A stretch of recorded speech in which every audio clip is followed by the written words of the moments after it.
We're back with the breaking news unfolding right now at the Pentagon with fire units on site responding to a hazardous materials incident. Let's go right to longtime Pentagon correspondent Barbara Starr, who joins us by phone. Barbara, you know so deeply what emergency protocols are there. What would you expect is happening right now? Well, I think what is most likely happening is they are identifying the sectors of the building that they believe have been impacted by this. And there's something in the Pentagon that's referred to as the big voice. This is a microphone and broadcast system that operates throughout the building, and the person in charge is able to come on that microphone and announce what parts of the building must be sheltered in place and which parts are to be evacuated.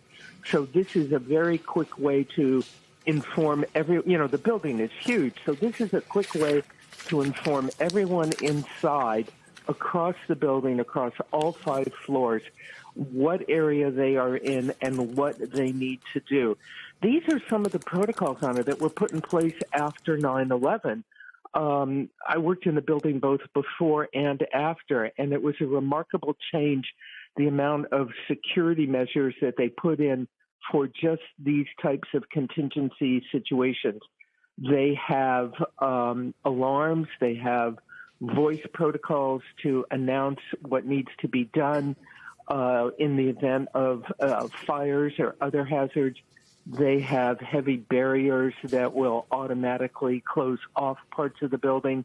And as you would expect, they conduct these kinds of drills with employees all the time so people know if they have to evacuate, what their evacuation route is to get outside safely, because, again, the building is so large. Many people, perhaps even most people, work a fair distance from being able to get outside.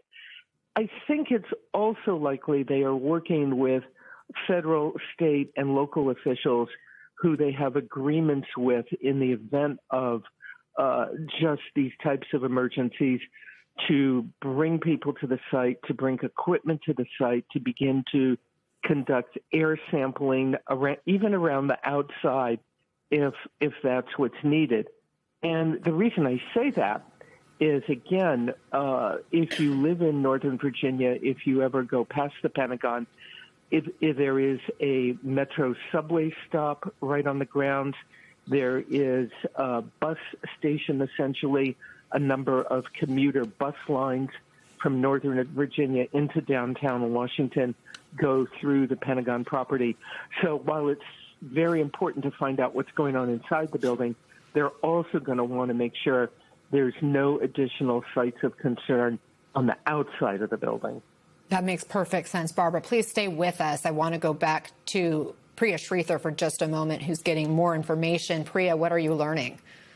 Yeah, that's right, Anna. As I mentioned, I am speaking to people inside of the building who had very limited information initially, but now they have just received an email communication about the shelter-in-place order. I'm going to read part of it to you. Some of it is similar to the statement we heard earlier from Chief Pentagon spokesperson Sean Parnell, saying that the Pentagon has a sophisticated system to ensure the safety of the building and its occupants. Those systems have detected an air quality issue necessitating precautionary measures until we determine its significance. It goes on to say the PFPA, which is the Pentagon Force Protection Agency, is following standard protocols, including a shelter-in-place order for the affected area. For your safety, employees between corridors 4 through 7 on floors 2 through 5, A through E rings need to remain in place until we receive results from our tests. This additional testing could take 1 to 2 hours.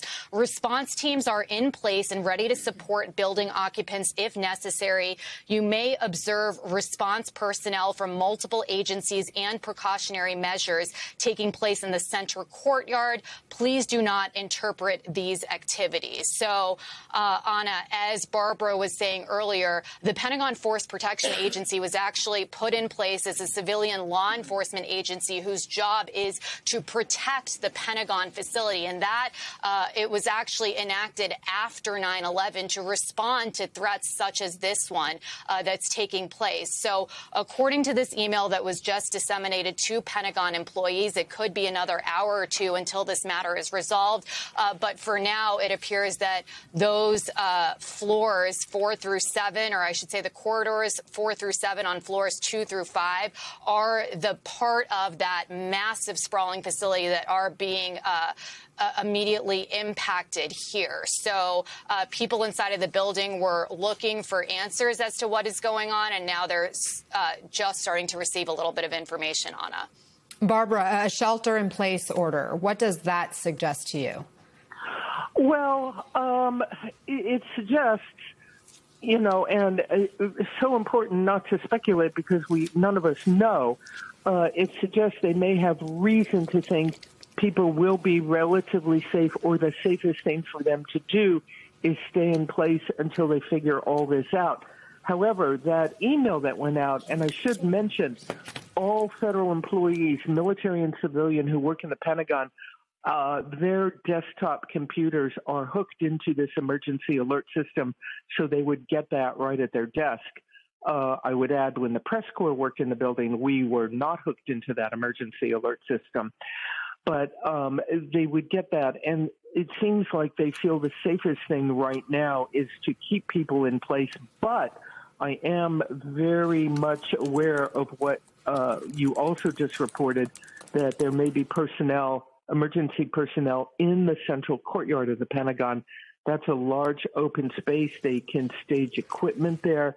They can even bring vehicles into there and park them there and conduct atmospheric sensing, test the air around there and get access to the air ventilation system.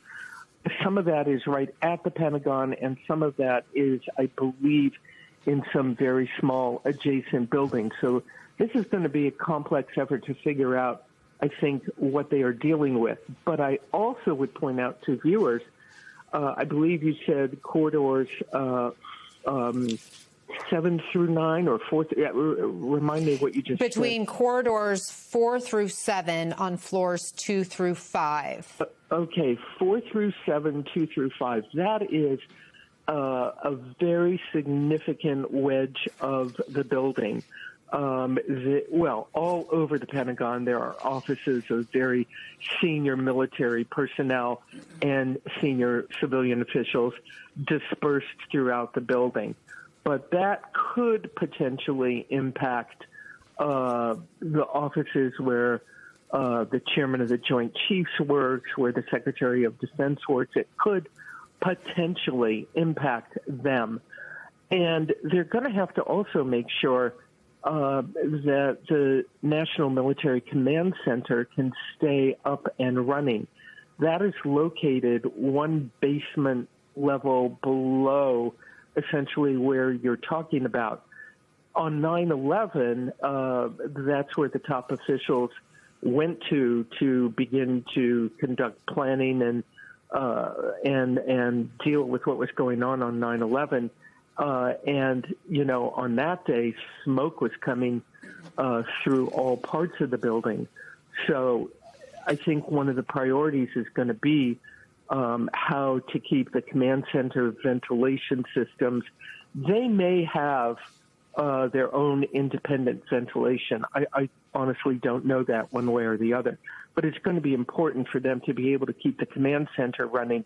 Now, if they cannot, that there are secondary facilities, and the U.S. Northern Command out in Colorado is able to take over those functions as well. I think it'll be very interesting to try and figure out. I don't know the answer where the chairman is today, where his top aides are, and Secretary Hegseth. I know he was traveling yesterday, not clear whether he's come back to the building yet or not. I just don't know that. Right. We just haven't heard from them. And Priya also hadn't been able to determine or learn exactly where the defense secretary is at this moment. I am looking again at this message that was sent to Pentagon employees about what's happening as they go into a shelter-in-place order. And you highlighted the detail about the corridors that are impacted, corridors 4 through 7, floors 2 through 5. This other piece is also interesting, perhaps. A through E rings need to remain in place until we receive results from our tests. A through E rings.